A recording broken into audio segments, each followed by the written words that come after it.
ಕೇಳಪ್ಪ ನನ್ನ ಕಂದ,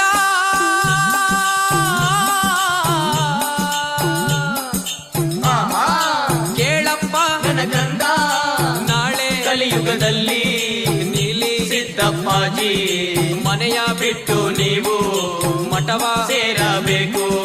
ಮಠದಲ್ಲಿ ಸ್ವಾಮಿಗಳು ಕಾವಿಯ ಧರಿಸುತ್ತಾರೆ, ಕಾವಿಯ ಧರಿಸಿಕೊಂಡು ಖದೀಮರಾಗುತ್ತಾರೆ. ಮಹಾಸ್ವಾಮಿಗಳಂತ ಮಠದಲ್ಲಿ ಕೂರುತ್ತಾರೆ. ಅಯ್ಯ ಮಠದಲ್ಲಿರುವ ಸ್ವಾಮಿಗಳಿಗೆ ಇಬ್ಬರು ಹೆಂಡಿರು ಬೇಕೇ ಬೇಕು. ಸಿದ್ದಯ್ಯ ಸ್ವಾಮಿ ಬನ್ನಿ